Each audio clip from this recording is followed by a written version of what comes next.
Fala, coração São Paulino, tudo bem com vocês? No vídeo de hoje vamos ver o que Arnaldo falou de Carpini. Isso mesmo. Polêmica, viu? Tem polêmica aí. Antes de tudo, já peça seu like, viu? Deixe sua inscrição. Sobre o pênalti, né, Tirone? Basta escalar o árbitro certo e a comissão de arbitragem certa nos jogos mais importantes. É uma coisa... Aí você tem menos discussão sobre a questão toda, né? E acho que a questão dos jogos anteriores era a escala bizarra de arbitragem. Aliás, a federação manteve o Matheus Candensan na escala, apitou Santos e Inter, apitou mal Santos e Inter, e acho que ele não vai apitar as finais do campeonato, eu presumo. Foi o árbitro de São Paulo e Palmeiras. São Paulo e Palmeiras foi um jogo em que o São Paulo não jogou mal. Em que... São Paulo e Palmeiras, não, São Paulo e Ituano. Não. Então, São Paulo e Palmeiras, São Paulo não jogou mal, né? Tá. Porque tem a tese que o São Paulo vem jogando mal. O São Paulo não jogou mal contra o Palmeiras, não jogou mais mal contra a Inter. Contra o Ituano foi um desastre. E acho que dá para a gente fazer essa análise em 13 partidas do trabalho do Thiago Carpini até agora, das características do Thiago Carpini.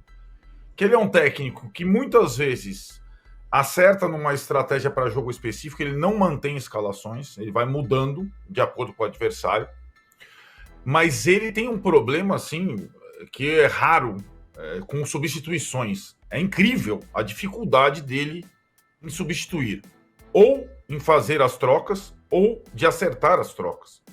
E ontem ele foi... Se ele escalou mal dessa vez, e ele escalou mal, ainda mais pelas condições do gramado, as substituições do Carpini, rapaz, quando ele coloca o Rames Rodrigues e o Rafinha num pântano, os jogadores mais técnicos, mais velhos do time, ele flertou com perigo. Aí depois, com a entrada do Diego Costa, o terceiro zagueiro, na parte final, ele merecia o castigo da eliminação, ele, particularmente. E aí o pênalti salvou o Carpini, porque senão hoje talvez a gente estivesse falando da demissão do Carpini, como o Juca falou. Porque a classificação e o começo do zero numa fase mata-mata, ou mata, ela pode mudar as coisas. O futebol ele é mágico nessas coisas, né? Nessas situações. Então o Carpini O Carpini é um homem de sorte, porque em muitas situações ele teve sorte no comando do São Paulo. Dessa vez foi a sorte, a elevada 18ª potência. E aí não adianta fazer gesto para torcedor, para desafeto, porque de fato a gente não está falando de nenhum jogador do São Paulo aqui. Estamos falando do trabalho do técnico contra o lanterna do campeonato. Foi desastroso. E essa situação durante o jogo, da leitura do jogo das substituições, é uma grande incógnita em relação à capacidade atual do Thiago Carpini. E ele não está dirigindo um Boeing, como estava dizendo o Juca, mas ele está na primeira vez num time grande na carreira, e ele tem bons jogadores, vários bons jogadores.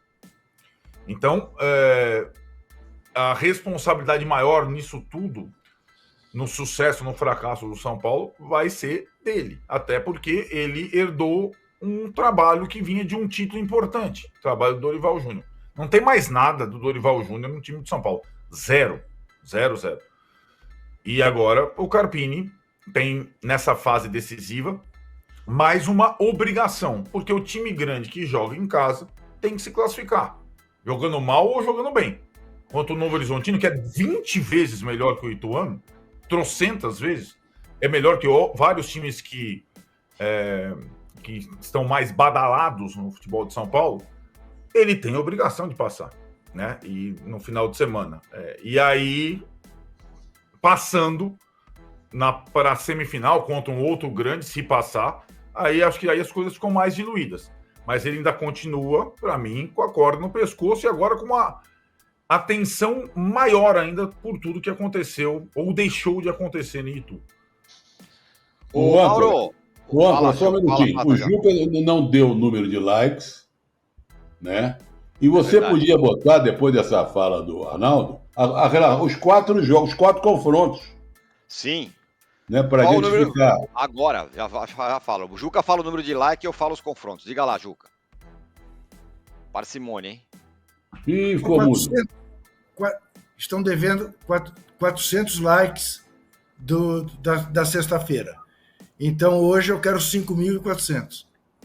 Rapaz, aí tá um pouco ousado. Tudo bem. É pé do Danilo, Vamos em frente. Danilo Lavieri vai ter que reforçar esse pedido já. Bom, os confrontos família, são os seguintes, a família Lavieri haverá de comparecer.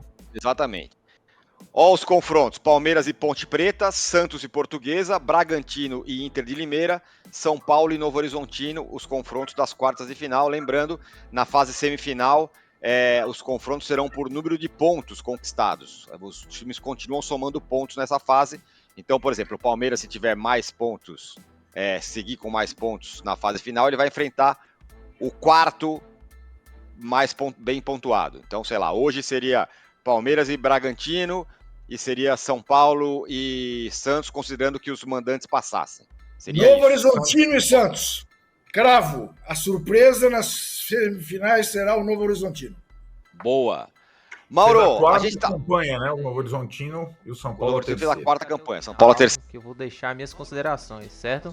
Favoritismo amplo do Palmeiras em São Paulo pelo Palmeiras. É a soma do que tá jogando o Palmeiras pela organização e tal, e pelo que os outros não estão jogando. Não estou nem falando do Santos, mas estou falando do São Paulo. O Santos até foi segundo colocado. Eu entendo que um time maduro como o Palmeiras, ele sabe já administrar o nível de intensidade que ele tem que colocar em determinados jogos. E entende, obviamente, que para avançar com melhor campanha no Campeonato Paulista, ele não precisa dar tudo. Claramente o time se preserva, né? Não significa não se empenhar, não dar tudo, porque sabe que terá que dar tudo em outros jogos, na competição e adiante, nas mais importantes que ainda vão começar. E também porque o Palmeiras tem uma pegada mais pragmática, né? É um time que a torcida entende muito bem. Quando ganha de 1-0, você não vê a torcida do Palmeiras reclamar como a do Flamengo, por exemplo, se o time jogar mal. É uma questão até meio cultural. Uma coisa é o Palmeiras dos tempos da academia, fosse a primeira ou a segunda. O outro é o Palmeiras dos tempos recentes, do Felipão, do Cuca e também do Abel Ferreira, que já pega uma geração de palmeirenses que tolera um time que pode jogar feio, pode jogar mal, o importante é vencer, um abraço. Não está muito preocupado com outra coisa. O time do Felipão era um time de ligação direta, mas ganhou o brasileiro, e daí como jogava? O Flamengo ganhou o brasileiro contra o São Paulo na última rodada, perdendo, e tem gente até hoje falando que aquele não foi legal, não tem Palmeiras mimimi, ou se tem é bem pequenininha, do Flamengo mimimi tem muito, entendeu? Então, eu acho que isso é saudável, tá? É um elogio que eu tô fazendo. É legal cobrar uma qualidade de jogo, mas é também bom entender de forma madura que no Campeonato Paulista, gente, que o Palmeiras venceu os dois últimos, além de ganhar os dois brasileiros, esse grupo de atletas com essa comissão técnica não vai ficar se matando. Quem se mata é o São Paulo para se classificar, pelos problemas já enumerados. Quem se mata é o Corinthians e não se classifica, e até o Santos, que está passando pelo pior momento da sua história, já que foi rebaixado para a segunda divisão. Então, assim, o Palmeiras não precisa disso. Então ele passa com tranquilidade, e quando é preciso acelerar, ele acelera. Vídeo ano passado, fez a final com o Água Santa, um jogo horroroso de ida, perdeu, e aí ele se mobiliza, abre mão até de um jogo de Libertadores, levando um time de meninos lá para a Bolívia, perde esse jogo, mas enfia a mamona no Água Santa, ganha de 4 lá, levanta a taça e não passa pelo vexame que seria perder o campeonato estadual para uma equipe pequena. Então eu vejo dessa maneira, acho que o Palmeiras tem maturidade e sabe que não precisa dar tudo. Isso aí já é o bastante. E você não percebe protesto de torcida, vai, pô, só 1-0. O pessoal parece que já entende isso. Fosse talvez um Palmeiras os torcedores palmeirenses dos anos 60 ou 70, talvez tivesse uma reação, esse jogo eu não quero, tem que jogar melhor, poderia ser, mas eram outros tempos, naquela época nem tinha Campeonato Brasileiro, né, nos anos 60, então eu acho que é normal. Para mim isso é sinal de maturidade e um perfil, né, do clube, da torcida nesse recorte da história, e isso acho que para o Palmeiras é bom. Talvez não seja bom para quem está vendo o jogo. Você vê um jogo contra o Botafogo de Ribeirão Preto com o Palmeiras com um homem a mais e suando um pouquinho, né, para fazer o gol, para ganhar e tal, demora a sair o gol, mas sai, ganha o jogo, todo mundo vai para casa, 3 pontos na sacola, um abraço. Pessoal, esse é um trecho do vídeo que eu peguei do All Sport. Vou deixar o link aí para vocês verem na íntegra. E assim, agora vem minhas considerações finais. Certo? O que eu achei. Primeiramente, Carpini errou. Mexeu errado demais. Não tem condições nenhuma. São Paulo tá ganhando o jogo, ele tirar um meio de campo e colocar mais um zagueiro. Eu acredito que errou. Mas é por isso que eu vou estar eliminando o técnico. Mas é por isso que eu vou estar simplesmente demitindo o técnico? Não é assim. Pelo amor de Deus. Vamos ver na história quantos técnicos que iniciaram com uma nova forma de pensar e foram campeões. Bora dar tempo ao cara. Errou. Mas, pô, a gente vai no mercado brasileiro hoje, não tem técnico para substituir ele. Aí vemos um contexto histórico. Guardiola começou no Barcelona e simplesmente foi campeão de tudo. Bora dar tempo ao tempo. Eu acredito que Carpini tem muito ainda que aprender. Muito que aprender. E eu acredito que ele ainda irá mostrar resultados. Certo? Agora outro ponto que eu anotei aqui. Palmeiras.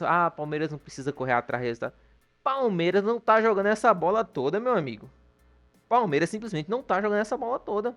Os dois últimos jogos foram um juiz que ajudou tanto contra o São Paulo, tanto contra o último jogo contra o Limeira.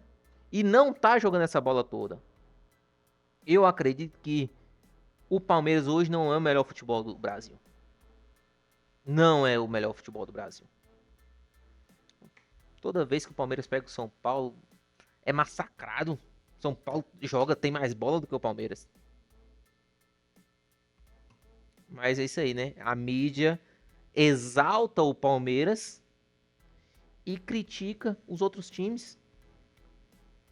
Eu volto àquela situação que Dorival falou, que quer mostrar resultado, não quer mostrar um futebol. Por quê? Porque essa mídia, ele criticou, vocês, imprensa, que demite técnico.